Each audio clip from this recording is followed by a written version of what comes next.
नमस्कार। आप देख रहे हैं सवाल आज का। मैं हूं आपके साथ साहिल कीर्तनी। बात करेंगे जम्मू कश्मीर की राजनीति को लेकर, जहां पर उभरती उस नई पहल पर जिसने एक बार फिर संवाद और राजनीतिक एकजुटता की बहस को तेज कर दिया है। पीडीपी अध्यक्षा महबूबा मुफ्ती ने मुख्यमंत्री उमर अब्दुल्ला समेत जम्मू कश्मीर के तमाम राजनीतिक और सामाजिक नेताओं को पत्र लिखकर केंद्र सरकार के साथ सार्थक संवाद बहाल करने की अपील की है। महबूबा मुफ्ती का कहना है कि जम्मू कश्मीर इस वक्त निराशा और राजनीतिक गतिरोध के दौर से गुजर रहा है और ऐसे समय में सभी दलों को अपने मतभेद भुलाकर जनता के हित में एकजुट होना चाहिए। महबूबा ने लद्दाख का उदाहरण देते हुए कहा कि ले अपेक्स बॉडी और कारगिल डेमोक्रेटिक अलायंस ने बातचीत के जरिए सकारात्मक परिणाम हासिल किए हैं। उन्होंने प्रधानमंत्री नरेंद्र मोदी और गृह मंत्री अमित शाह से संयुक्त रूप से संवाद शुरू करने की अपील करने का सुझाव दिया है। अब सवाल यह है कि क्या जम्मू कश्मीर में क्षेत्रीय दल एक मंच पर आएंगे, क्या केंद्र सरकार से संवाद की नई शुरुआत करेंगे और क्या ये पहल जम्मू कश्मीर की राजनीति में नई दिशा साबित होगी।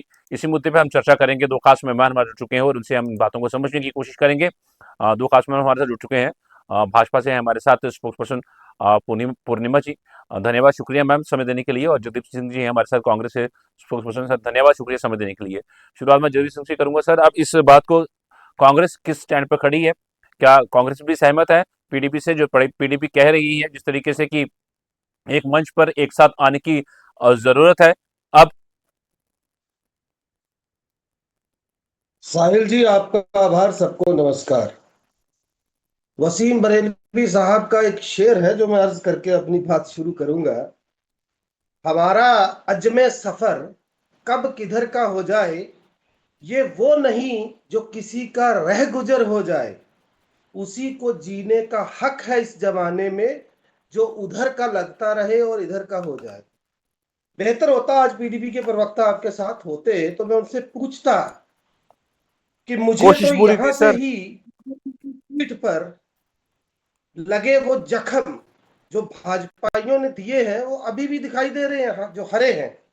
तो ऐसे में महबूबा मुफ्ती मोहतरमा किस बिना पर ये एक नया राजनीतिक दृष्टिकोण जो है वो जम्मू कश्मीर के तमाम सियासी तंजीमों को देने का प्रयास कर रही हैं, ये मेरी समझ से परे है। दरअसल दिक्कत क्या है, दो बातें साहिल जी समझने के काबिल हैं यहाँ पर। पहली, ये एक स्थापित तथ्य है कि मरकज में जिसकी भी सरकार होगी, अगर वो आपकी तंजीम नहीं है तो आपको उसके साथ बेहतर सामंजस्य स्थापित करना होगा, अगर आप कुछ बेहतर बतौर प्रदेश सरकार करना चाहते हैं।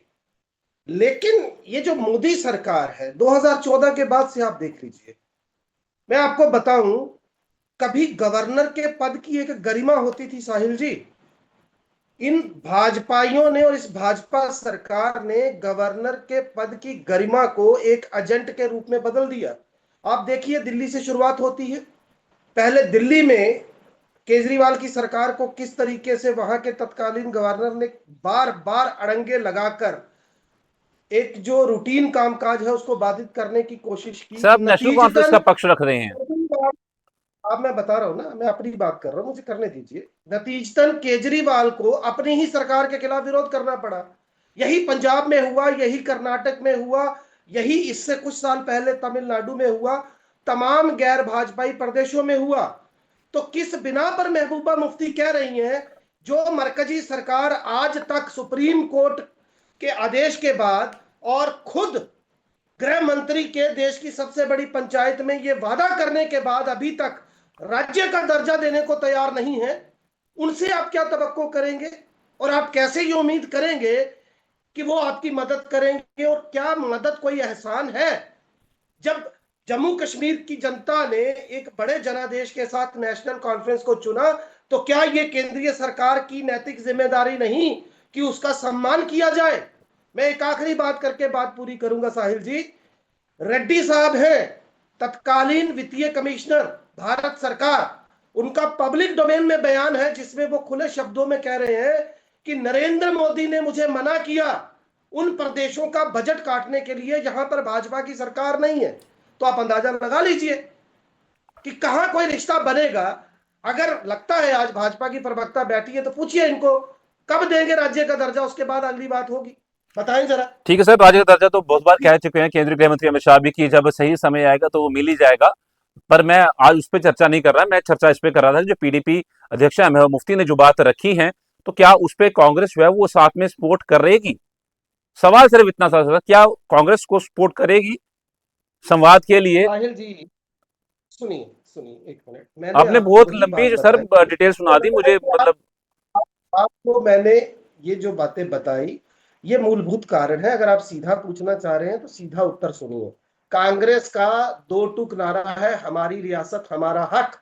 मैं यही बता रहा हूं कि जो महबूबा मुफ्ती खुद भाजपा से इतना बड़ा धोखा खा चुकी हैं, आज वो नसीहत जारी कर रही हैं बाकी की पार्टियों को। वो ये बताएं क्या तवक्को करेंगे इस सरकार से जो देश की सबसे बड़ी पंचायत में खड़े होकर झूठ बोलती है। और अभी आप कह रहे हैं कि जब वक्त आएगा। जनाबे हाजरीन, कब वक्त आएगा जरा बताइए। 2 साल तो हो गए सरकार को, जब ये सरकार चली जाएगी तब। ठीक है तो सर, मैं ले दिक्कत लेता ये हूँ, है जवाब जब दे तक देता हूँ, रास्ते मैं में बंदा इस नहीं बात का मिलेगा, जवाब दे देता हूँ मैं। विश्वास की बात नहीं होगी। पूर्णिमा जी, जिस तरीके से बातें रखी गई हैं, आप स्टेटहुड की बात बाद में हम करते हैं, पर पहले सबसे पहले यही है कि जिस तरह एलओपी के भी रिएक्शन आया है इसके ऊपर, उन्होंने भी साफ कहा है कि ये किस तरह की बातें जो है, ये एक शहजादा है, एक शहजादी है, और इन्होंने सिर्फ जनता के वादे पूरे नहीं किए हैं, जनता को हमेशा लुभाने की कोशिश की है, उसका फायदा ही उठाया गया है जनता का, सिर्फ और सिर्फ, और कुछ भी नहीं किया गया जम्मू कश्मीर के अंदर। और ये एक बचपना है जो ये बातें कहना कि एक साथ आइए और ये संवाद कीजिए। आप वो पूछ रहे हैं कि आखिर कौन सा संवाद करना चाहते हैं? जी मैम। बिल्कुल साहिल जी, पहले तो मैं आपका बहुत बहुत धन्यवाद करती हूँ कि आज के और बाकियों को राम राम करती हूँ कि बहुत ही अच्छे मुद्दे पे आपने आज की डिस्कशन के लिए हमें आमंत्रित किया है। जैसे जगदीप जी बोल रहे थे कि अ, बजट काटने के लिए हमारे प्रधानमंत्री जी ने रेड्डी जी को बोला। हमारी मौजूदा सरकार जो जम्मू कश्मीर के परिप्रेक्ष्य में अगर हम बात करें, कौन सा होमवर्क करके प्रेजेंट सरकार ने कौन सा प्रपोजल भारतीय सरकार को भेजा है जो उन्होंने मंजूरी ना दी हो कि हम इतना अमाउंट इनको नहीं देंगे। दूसरी बात, गवर्नर क्या करता है, गवर्नर किसका एजेंट रहता है, जरा पिछले इतिहास खंगाल के देखिएगा, आपको अपना अंकलन खुद पता चल जाएगा। मैं आज के वर्तमान के जो आज का जो टॉपिक है, ये एक क्या बोलूं, क्या है वो, जैसे एलओपी सर ने बोल दिया, सुनील जी ने, कि एक शहजादा है एक शहजादी है। राजनीतिक मुद्दा आज इनके हाथों में है नहीं। जिन सत्ता के लुभावने वादे करके आज उमर सरकार सत्ता में बनी हुई है, अपने एजेंडा में से कौन सा ऐसा तथ्य जो उन्होंने पूरा किया? एक गाड़ी लगाई थी महिलाओं के लिए, वो भी डिसकंटिन्यू कर दी। आप हम क्या एक्सपेक्ट करते हैं कि मौजूदा सरकार क्या कर रही है? 4 जनों पे पूरी जो जितने डिपार्टमेंट है उनका भार उनके कंधों पे छोड़ा हुआ है। आप सब डिपार्टमेंट्स जो वर्किंग ऑर्डर में है, कहाँ पे एक्टिवली वर्क हो रहा है, आप वो देखिएगा। ये पिछले घड़े मुर्दे उखाड़ना छोड़िएगा। वर्तमान सरकार क्या कर रही है? क्या आज मौजूदा जो हमारे ये तथ्य जो लोगों के सामने आ रहे हैं, अब उनको प्रेजेंट पोजीशन को कैसे हैंडल करना है, अब उसके प्रति आप बात करिएगा, ना कि पिछले गड़े मुर्दे उखाड़ने के लिए कि ये हो गया ये हो गया। आज क्या पहलगाम का जो इंसिडेंट है वो आज हमारे जहन से उतर गया है? क्या दोबारा ये अगर अपनी मौजूदा सरकारें जो हमारी रही हैं 89-90 के मुद्दे क्या इनके जहन से उतर गए हैं? आज अगर थोड़ी सांस लेने की हमें राहत मिली है तो इनको कहाँ दर्द हो रहा है? क्या हो रहा है? राजनीतिक मुद्दे को आज उनके हाथों में ना होते हुए, उसको डिस्कस ना करते हुए, आप सिर्फ ये क्या भाईचारे की बातें आज ये हमारी पूर्व जो हमारी सीएम रही हैं वो कर रही हैं? क्या बचकाना हरकतें हैं? ये खुद ही आंसरेबल। जगदीप जी, क्या कांग्रेस जम्मू कश्मीर के लिए नया राजनीतिक समाधान चाहती है? क्या लद्दाख की तरह जम्मू कश्मीर में भी सहमति बननी चाहिए? साहिल जी, मैं जी। आपके सवाल का होगा, पर पहले मैं पूर्णिमा बहन को बड़ी शालीनता और बड़ी विनम्रता से अनुरोध कर दूं। पहली तो बात, पूर्णिमा जी, देश के प्रधानमंत्री पर जब कोई उस दर्जे का ब्यूरोक्रेट इतनी बड़े पक्षपात का आरोप लगाए तो वो गड़े मुर्दे उखाड़ना नहीं होता। दूसरी बात, शहजादा या शहजादी इसको छोड़ देते हैं, एलओपी का उतना कद नहीं है। मैं नरेंद्र मोदी जी की बात करता हूं। आपको याद है कठुआ में जब रैली करने आए थे तो उन्होंने कहा था कि बाप बेटी और बाप बेटे की सरकार को हटा दीजिए और इसी बाप बेटे और इसी बाप बेटी के साथ आप लोग सरकारें बनाकर सत्ता में रहे और बाद में राम माधव सरीखे जो आपके, अब मैं क्या कहूं, संघ के क्या है वो, उनको बुलाकर आपने पीडीपी को तो लास्ट मोमेंट पे जो धोखा दिया वो प्रदेश जानता है। तो पहले तो ये बाप बेटी या शहजादा शहजादी वाली बात आपको शोभा नहीं देती। तीसरी बात मैं आपको फिर से बता दूं, पूर्णिमा बहन, आप समझिए जरा मैं कहने का प्रयास क्या कर रहा हूं। आज जम्मू कश्मीर का सबसे बड़ा मुद्दा क्या है? आज जम्मू कश्मीर की इस सरकार पर सबसे बड़ा सवाल क्या है? आपके भाजपाई रोज तंज कसते हैं, कहां है 200 यूनिट बिजली, कहां है फ्री सिलेंडर, कहां है राशन जिसका वादा किया, कहां है नौकरियां। मैं आपको यह बता रहा हूं कि मरकज में, केंद्र में बैठी सरकार जब साफ नीयत नहीं रखती, जब ईमानदारी से प्रदेश सरकार को सपोर्ट नहीं करेगी तो ऐसा कोई वादा पूरा होने वाला नहीं है। तो सर ये दूसरी बात मैनिफेस्टो में आपने कहा, लिखने से पहले सोचना चाहिए था ना जगदीप जी। ये तो आप सवाल उठा रहे हैं, नेशनल कॉन्फ्रेंस का पक्ष रख रहे हैं, मैं मानता हूं इस बात को, पर आप जब फ्री बीज की बात साहिल करते जी, हैं। वो मौजूदा सरकार है, उसको पता था कि यूटी के अंदर वो अपना मुझे चुनाव बात लड़ने जा रहे हैं, मैं पूर्ण कैसा बात परिप्रेक्ष्य रहेगा उनका। जी, आज बातें करने का क्या औचित्य है? मैंने मैं आपको मैं सुना है, मुझे करता बात हूँ, मैं करता हूँ रुक मैम आपका। पर जगदीप जी मैं आपसे जो बात रख रहा हूँ कि ये तो बात पता थी ना, ये तो जग जाहिर थी। फ्री बीज से जब बात कर रहे हैं तो आपको पहले ये भी तो रोड मैप तैयार करना है कि आपको इसको पूरा किस तरीके से करना है। बिना उसके तो कुछ भी नहीं हो पाएगा सर। अभी क्या कहा बतौर एंकर, आप ये कह रहे हैं कि तब आप इलेक्शन में, क्योंकि अमित शाह झूठा आदमी है, उसने देश की पंचायत में खड़े होकर झूठ बोला था। सबसे बड़ी पंचायत में अगर नहीं बोला था तो क्यों ना जाए चुनाव में, क्यों ना जाती ये मौके की तमाम पार्टियां चुनाव में, जब गृह मंत्री पार्लियामेंट में खड़ा होकर कह रहा है कि हम आपको राज्य का दर्जा देने जा रहे हैं। ये बात यहां खत्म हो जानी चाहिए। मैं दूसरी बात जो बीच में रह जाएगी, जी, पूर्णिमा बहन गौर से सुनिए जरा। आपने कहा कौन सी बात है जो केंद्र ने नहीं मानी, मैं आपको बताता हूं क्या नहीं माना। 2,500 करोड़ का बजट काटा आपने, और आपके भाजपाई नेता और प्रवक्ता जो झूठ बोलते हैं, सुन लीजिए, वो जो बजट आपने पिछले वित्त वर्ष में जारी किया उसमें 60% पैसा केंद्रीय योजनाओं का है, प्रदेश सरकार का नहीं। मैं आपसे पूछता हूं, जब आप एक पैरेलल सरकार यहां पर चला रहे हैं, जब आप एक ऐसे व्यक्ति को जम्मू कश्मीर पर जबरन काबिज करवाए हुए हैं जो अपना चुनाव 1.5 लाख वोटों से हार कर आया है, जब सिक्योरिटी रिव्यू की मीटिंग में चीफ मिनिस्टर को नहीं बुलाया जाता, जब 50-50 केएस और आईएएस अफसरों का तबादला आपका गवर्नर कर देता है जिसका कोई अख्तियार नहीं है चुनी हुई सरकार के सामने, जब आज तक आप यहां पर एडवोकेट जनरल के पद को नहीं भर पाए, तो आप मुझे बताइए आप किस तरीके से और किस लिहाज से ये तवक्को करेंगे कि मोदी सरकार जम्मू कश्मीर में लोगों का भला चाहती है। देखिए, मैं नेशनल कॉन्फ्रेंस से नहीं हूं साहिल जी, जी, ना ही मैं उनका कोई पक्ष ले रहा हूं, लेकिन एक बात सच है साहिल जी, जम्मू कश्मीर का सबसे बड़ा ज्वलंत मुद्दा यहां राज्य के दर्जे का है, जिस पर आप मुझे बताइए 2 साल बीत चुके हैं, कितना दकियानुसी जवाब ये लोग देते हैं। सही वक्त आने पर, कब आएगा सही वक्त? आपने पहलगाम की बात की, साहिल जी पूछिए इनको, पहलगाम में एनआईए ने झूठे स्केच क्यों जारी किए?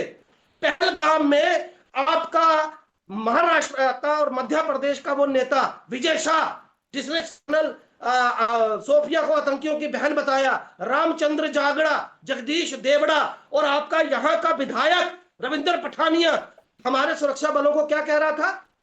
आप बात कर रही हैं पहलगाम की या पुलवामा की? बराए मेहरबानी एक बात का जवाब दीजिए, ना इधर की बता ना उधर की सुना, जो पूछा है सवाल जरा उस पे आ। और मेरा सवाल यह है कि राज्य का दर्जा आप कब देंगे? उसके बाद आप नेशनल कॉन्फ्रेंस से सवाल पूछिए, हमारी सरकार से सवाल पूछिए। सर जवाब तो मैं बहुत से दे सकता हूं पर मुझे देने नहीं है क्योंकि मैं प्रवक्ता नहीं हूं कोई भी। पर यह है कि मैं पूर्णिमा जी का रुख करूंगा। मैम, किस तरह रखेंगे आप अपना पक्ष और किस तरह देंगे इन सब बातों का जवाब? और कौन का पैसा जब आपकी सरकारें हजारों करोड़ बजट में काट देती हैं, मैं बीच में नहीं बोलूंगा, आप अपनी बात पूरी कीजिएगा। बेटा बेटी, शहजादा शहजादी, मैंने आपको बता दिया। कैसे आप गैर भाजपाई प्रदेशों का बजट काटते हैं, ये भी मैंने आपको बता दिया। कैसे आपने जम्मू कश्मीर का 60% बजट केंद्रीय योजनाओं के नाम पर काटा, ये भी बता दिया। और राज्य का दर्जा आप कब देने जा रहे हैं, मैं आपसे सीधा सवाल पूछ रहा हूं, इसका जवाब साहिल जी ले दीजिए। या ये मान लीजिए कि अमित शाह झूठा आदमी है। अमित शाह जी झूठे आदमी है, तभी तो वो अभी गृह मंत्री के रूप में कार्य कर रहे हैं, है ना? वो तो सुप्रीम कोर्ट द्वारा घोषित तड़ीपार भी है, तथाकथित तौर पर सुप्रीम कोर्ट द्वारा सर, तड़ीपार तथा भी है। तथा वो कथित कथित मैं है। आपके आपके तथ्यों का उत्तर मैं नहीं वो करूंगी। वो जो सुप्रीम कोर्ट ने तड़ीपार 60% दिया आप उनको। मुझे बताइए कि राज्य की जो सरकार, जो मैंने नहीं दिया, मौजूदा सुप्रीम सरकार कोर्ट ने दिया कार्यरत है, सप्लाई। उसने कौन सा रोड मैप बनाया है जम्मू कश्मीर के आप लिए? ये बताइए कि क्या हमें दीदी जी, आप मैं करता हूँ बताइए रुक ना, आपका। कौन सा road map? आप चुप रहिएगा, अभी मत दीदी जी, मैं बोलिएगा। करता हूँ रुक आपका। आप बोल रहे थे मैंने दीदी जी, नहीं आपको बोला, आपको मैंने आप भी समय मत दिया पूरा ना, बोलिएगा। मैं करता हूँ रुक आपका, मैं पक्ष बोलूंगा, ले रहा हूँ। मैंने बता दिया अमित 60% शाह क्या अगर बजट में बताया है केंद्र सरकार की योजनाओं को, तो केंद्र सरकार की योजनाएं उन्होंने सारे राज्यों में दी हैं, सारे राज्यों में, और किसी वर्ग को उससे वंचित नहीं रखा गया है। अगर हमारी जो मौजूदा सरकार यहाँ पे केंद्र शासित प्रदेश में कार्य कर रही है, उसका क्या रोड मैप उन्होंने बनाया है? 4 बंदों की कैबिनेट चला के वो पूरे जम्मू कश्मीर को काम कर रही है। को अपनी कैबिनेट एक्सपेंशन उन्होंने क्यों नहीं की है? क्यों भली तरीके से जम्मू कश्मीर को वो सही कार्यरत नहीं है? एलजी किसी का एजेंट नहीं होता। एलजी जब कोई बन जाता है तो वो किसी पार्टी का कोई मौजूदा एजेंट के रूप में कार्यरत नहीं होता, सभी का रिप्रेजेंटेटिव रह के उस प्रदेश का, उस केंद्र शासित प्रदेश का कार्यरत कार्य करते हैं। आप कैसे खुले शब्दों में किसी को बोलते हैं कि बीजेपी का एजेंट रह के वो कार्य कर रहा है? कौन कौन सी आपकी बातों का मैं जवाब दूं? मौजूदा सरकार कौन सा रोड मैप तैयार करा है जिसमें केंद्र शासित प्रदेश होते हुए हमारी केंद्र सरकार ने उसकी हेल्प नहीं करी है? आप बताइएगा, कौन सा रोड मैप आप लेके आए? आपको तो वो अपनी पार्टी में आप बुलाते नहीं है, कल की मीटिंग में तो आपको बुलाया नहीं है। आप किस हद से बात कर रहे हैं? बताइएगा, कौन सा रोड मैप आपने दिया है या आपके अलायंस पार्टी ने दिया है, जिसमें केंद्र ने उसका काम नहीं किया है? और कोई भी मनोनीत जो एजेंट बताते हुए, क्या बोलूं मैं, कुछ भी मेरे पास शब्द नहीं है जो उसमें मैं अलंकृत करते हुए आपके तथ्य का मैं जवाब दे पाऊं। सर, एक बात तो बिल्कुल सही है जो अभी उठाई है पूर्णिमा मैम ने, कि आपका अलायंस कैसा है, जो कि कल की जो मीटिंग है, कल की जो बैठक है, उसमें ही आप ही को नहीं बुलाया गया है। ये तो काफी अहम बात है और आप उन्हीं का पक्ष बार बार लेते हुए नजर आते हैं। ये तभी ले रहे हैं ना उनका पक्ष। अब मैं कुछ बोलूं, मैं अर्ज करूं आप जरा कुछ। जी सर जी। साहिल, पहली तो बात पूर्णिमा बहन, मैं फिर बड़े आदर के साथ आपको एक गुजारिश कर दूं कि जो जम्मू कश्मीर का बजट है ना, उसको एक बार पढ़ लीजिएगा। आपको ये फर्क ही नहीं पता कि केंद्रीय योजनाएं जब किसी प्रदेश के बजट में जुड़ती हैं तो उसका क्षेत्राधिकार, जितना % क्षेत्रीय अधिकार रहता है वो उसको क्षेत्रीय पार्टियों को देना पड़ता है। सर, आपकी आवाज नहीं आ रही है।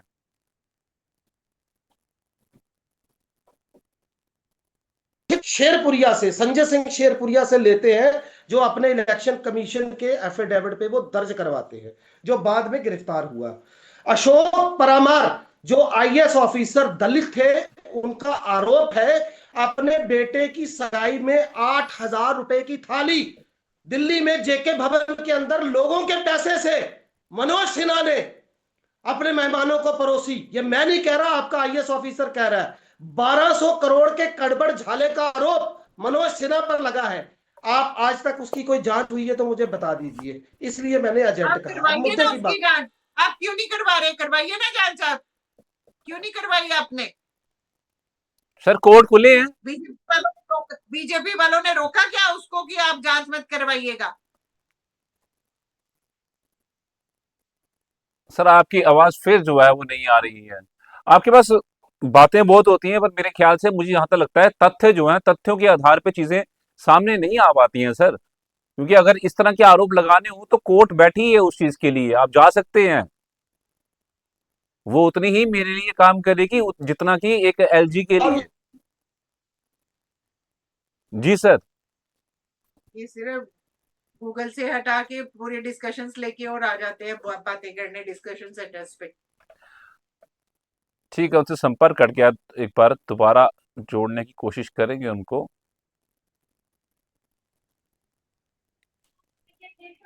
जी जगदीप जी। हाँ साहिल जी, आप सुन पा रहे हैं मुझे? बिल्कुल, हाँ सुन पा रहा हूँ, सुन पा रहा हूँ।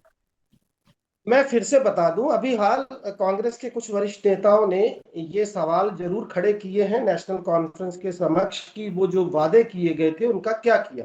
तो कांग्रेस निश्चित तौर पर घटक दल के तौर में इस गठबंधन सरकार का हिस्सा रही है, और आप जानते हैं विधानसभा चुनाव में कांग्रेस ने कितने राजनीतिक त्याग जो हैं वो किए हैं। अब सवाल ये है कि ये सरकार काम कैसे कर रही है और हमें तकलीफ क्यों है, मैं वो बता रहा हूं। क्योंकि ये सवाल नेशनल कॉन्फ्रेंस का नहीं है, ये सवाल जम्मू कश्मीर के लोगों का है साहिल जी। जब लोगों को किए गए वादों के अनुसार कुछ हासिल नहीं होता और भाजपाई तंज कसते हैं ये कहते हुए कि ये सरकार वादे पूरे नहीं कर रही। अभी मैंने आपको बताया 50 के करीब आपने आईएएस और केएस ऑफिसर को तबादला कर दिया। बताइए, आपके पास हक था। आज तक आप एडवोकेट जनरल का पद नहीं भर पाए। सिक्योरिटी रिव्यू की मीटिंग में आप चीफ मिनिस्टर को नहीं बुलाते। इवन की चीफ मिनिस्टर को डीएसपी लेवल का एक अधिकारी धक्काशाही करता है, धक्के मारता है, फिजिकली मैन हैंडल करता है। ये सारे देश ने और सारे प्रदेश ने देखा। कोई जवाब है इन बातों का? मुद्दे की बात यह है साहिल जी, ये मोदी सरकार की रिवायत बन चुकी है। अभी तमिलनाडु में जो हुआ आपने देखा, कितने दिन लगे सरकार को बनने में। ये वहां पर भी कोशिश कर रहे थे कि किसी तरीके से इतने बड़े जनादेश वाली सरकार को तोड़ा जा सके। पंजाब में क्या किया इन्होंने? सर दो आप भी ना विधायक कहां से कहां पहुंच जाते हैं, 5 सीटें लेके आप वहां पे उनके साथ सरकार बना लेते हैं और आप कहते हैं कि भाजपा इसमें कसूरवार थी। अब तो कसूरवार भाजपा हर जगह होगी सर। मेरी बात सुनिए, मैं सवाल कर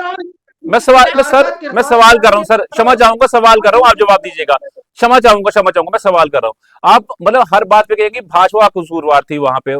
सर तमिलनाडु में कैसे कसूरवार? उनके पास मैंडेट ही नहीं था पूरा, उनके पास मेजोरिटी ही नहीं आ रही थी। कैसे में बिना मेजोरिटी के सरकार कैसे कैसे बनाते वो? वहां भाजपा तो कहीं स्टैंड ही नहीं करती है, तो भाजपा ने कैसे सरकार बनानी थी वहां पे? सर मुझे तो मेरे समझ से मतलब। जी सर। आज तक आपने, सुनिए साहिल जी, आप सुन लीजिए ना, जी सवाल सर। किया आपने। जी सर। हमारे देश का संविधान ये कहता है जिसके सबसे ज्यादा उम्मीदवार होंगे जो जीत कर आएंगे, गवर्नर उसको बुलाता है। कितने दिन लगे गवर्नर को बुलाने में?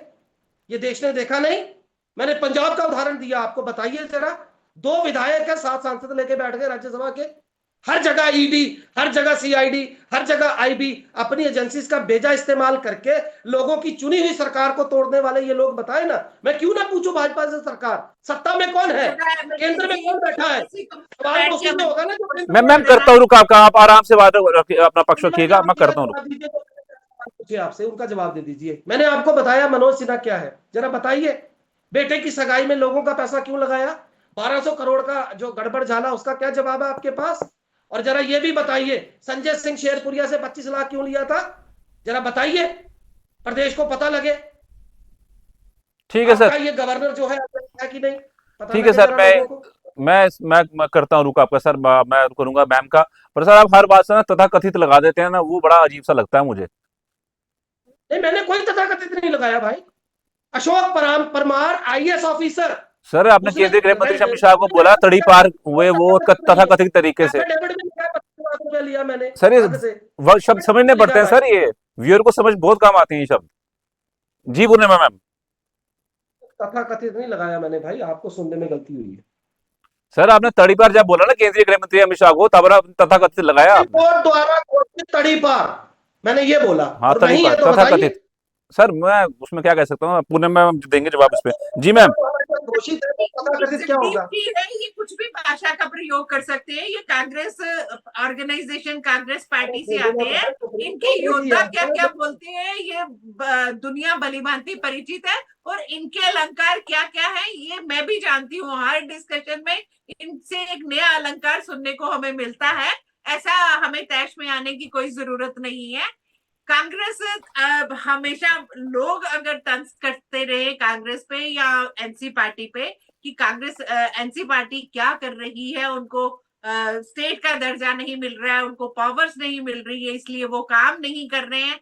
आपको मैं याद करा दूं, यही पोजीशन थी भारतीय जनता पार्टी की जब वो उन्होंने पीडीपी और माँ बेटे की बाप और बेटी की सरकार में जब वो बने थे, तो उनका भी लक्ष्य एक ही था, जम्मू कश्मीर के हितों में काम करने का। लेकिन जब सरकार उनके अनुकूल कार्यरत नहीं रही, तो उसी दिन सत्ता का मुंह छोड़ के, मोह छोड़ के उन्होंने सत्ता बर्खास्त कर दी थी।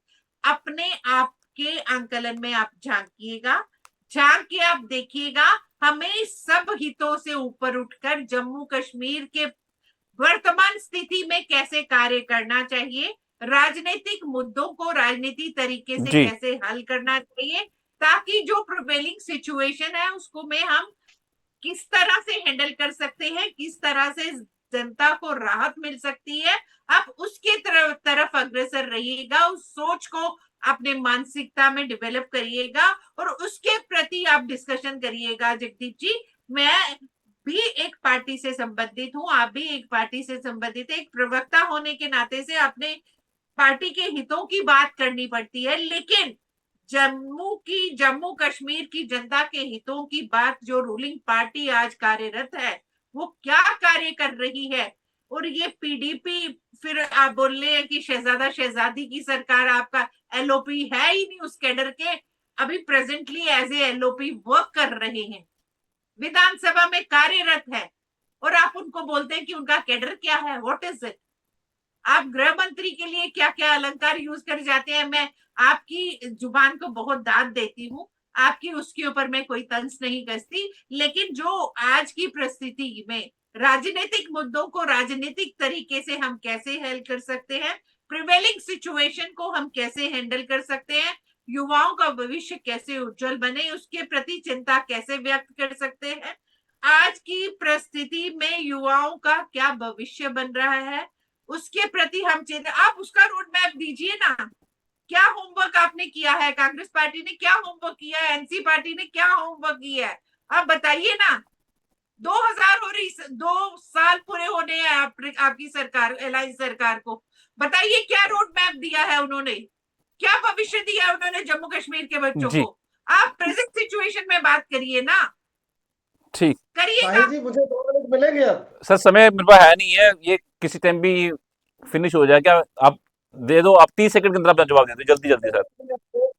क्लियर कर दूं, पहली तो बात, मैंने जब एलओपी की बात की तो तुलनात्मक ढंग से ये बताया कि जब नरेंद्र मोदी बाप बेटा और बाप 30 बेटी की सेकंड। बात करते हैं तो वहां पर एलओपी डिजर्व नहीं करता, पहली बात।